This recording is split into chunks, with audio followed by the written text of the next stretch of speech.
Hello, welcome, my name's Phil, this is Vlad the Dad UK and welcome to another episode of Run the Cut. I'm standing in the middle of the field somewhere near Stafford because I've found out that the Staffordshire and Worcestershire canal is linked to two rivers, and this is the story.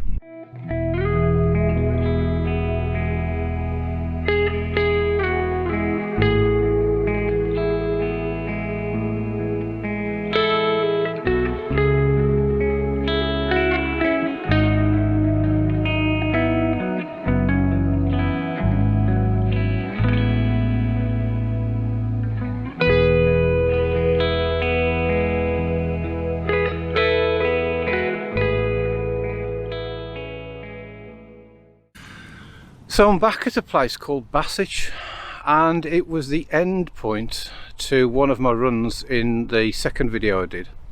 It was the halfway point through the video, and I stopped at a signpost that I pictured at the end of the run, as I say, in the middle of that video. And I didn't think anything of it at the time, but found out that it was something really quite interesting. Some 44 years after this canal was opened, it was decided that a link to a nearby town was needed, the town of Stafford, and a very short branch or connection was made between this canal, the Staffordshire and Worcestershire, to the town of Stafford, so that goods like coal, limestone and other goods could be transported right into the town centre itself. Now, Stafford's only a mile and a half away from here, and the river link forms the major part of this link into the town centre.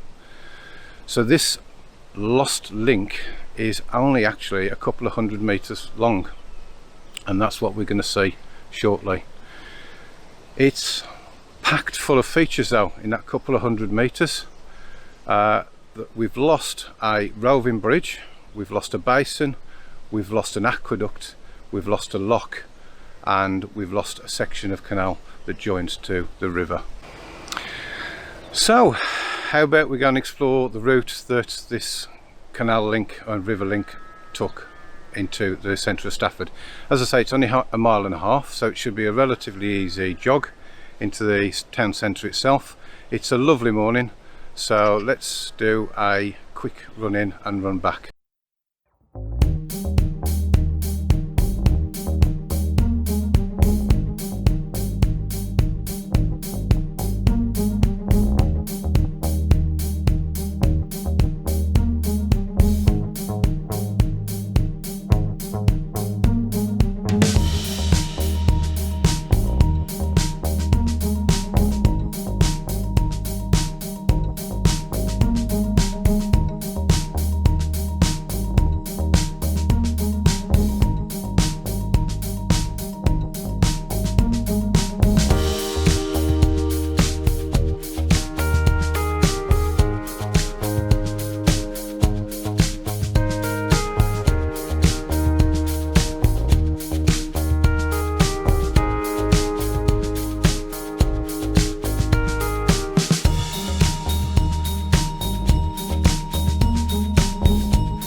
So we've arrived in the town centre now. I think I was overtaken by Benny Hill on the way in, as you can see. Thanks for that, Benny. I thought I was running faster than that. Through a few bridges up to the Green Bridge, as you can see here, built in 1860, and on its keystone it's got the Stafford knot emblem, as we all know in the area. Stafford has had a mill in the town centre since the early 1100s, but this one was built in 1834 and ran up until 1937. It's really quite pretty and well developed in the centre of Stafford now. All traces of all the coal wharfs and loading bays have all gone. But let's take a run back now to Baswich and get on with the story of the lost river link.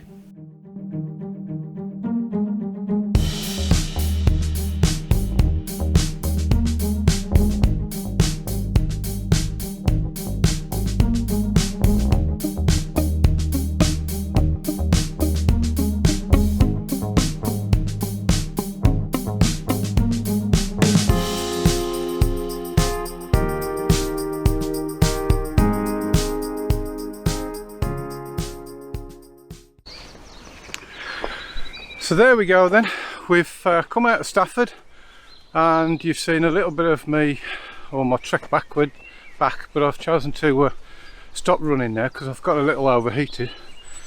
The town's just waking up, it's only 7 o'clock, but I think I've made the wrong choice in putting this top on.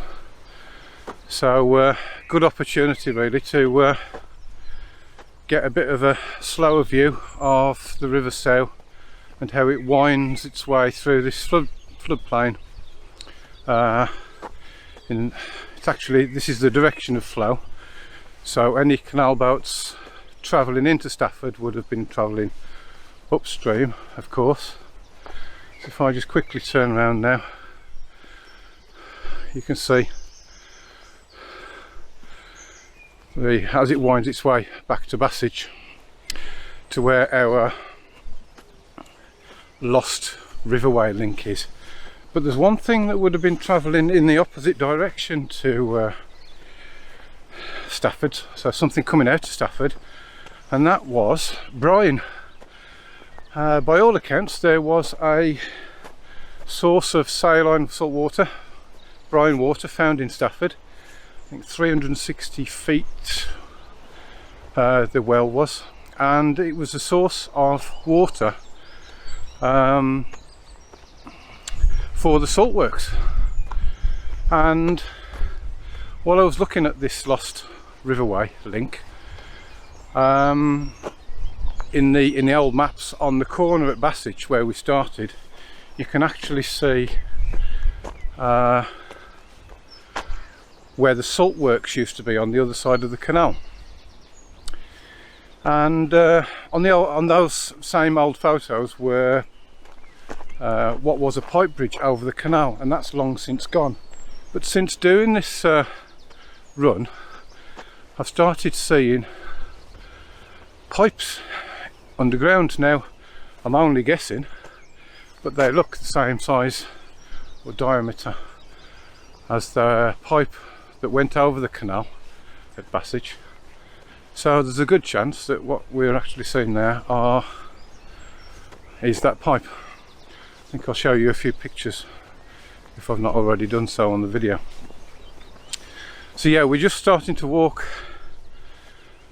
get back towards Baswich now. So I don't know whether you agree with me, but this would have been quite a nice little amble into Stafford. Whether it would have been as picturesque back in the day, it would actually be nice to resurrect that journey into Stafford via this little river, and that's precisely what a group of volunteers have done. They've been working on it some years now, but they're making headway. More about that shortly. But before we go back to the river link, I just thought I'd show you this interesting folly. It's a folly now. It was quite useful back when the River Penk used to flow under it, but as you can see, it's a bridge over a barbed wire fence. All the dock leaves there are clues as to the fact that this was the original path of the River Penk, and hence it's quite fertile in that area. But you can see the River Sow in the straight ahead there. But the Penk used to join the River Sow and flowed under this bridge, but it's been diverted and joins the Sow a bit further up now. The Penk is actually running to the right of us. I don't think this is the original bridge, and we'll have a look at a map in a second and see what you think. This map gives us a good view of what things used to be like back when the river link was there. As you can see, we've got the Staffordshire and Worcestershire canal running in the lower right corner. We've got the link from the Staffordshire and Worcestershire canal up to the River Sow that runs left to right or right to left along the top. We can see where the River Penk joins the Sow, and pretty much in the centre there you can see the bridge over nothing that we've just walked over. So back then it was right on the junction, and I think by all accounts there used to be a wooden bridge there. This steel construction is a newer version, back when the river still flowed to the Sow and joined the Sow at that point, but it used to be wood. But as you can see, we've got the link itself. We've got the basin coming off the Staffordshire and Worcestershire. You can just see the roving bridge, the fact that there's some trees and a building there. We've got the aqueduct over the drain, the thinnest blue line there, and the lock, and then down to a wider section of canal that joins the River Sow. So let's look at some photos now, back in the 1950s when there was still remnants of the Riverway link and when the lockhouse was still inhabited, and some new ones of the work done so far by the restoration team.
So if you've been as fascinated by this lost link as I have, and what's they're going to try and do here with this lost riverway, then visit the website and have a look at all the research that's been done. It's vast. The guy I talked to is a guy called David Jones, and his research, the depth of his research is outstanding, and he's been a great guy to talk to. He's certainly whetted my appetite for joining and volunteering when they get going after it's safe and this virus disappears. So I'll be joining those guys if they'll let me. So it's been a really interesting story for me. I'm hoping then to carry on doing the running, carry on running the cut, the Staffordshire and Worcestershire, and getting on down towards Stafford and completing this first canal. That's not going to happen just yet, but I'm going to carry on researching the canal and see if there's any other videos like this I can do that doesn't involve running the towpath while it's unsafe. So thanks for watching. I hope you've enjoyed it, and see you in the next video. Bye. you.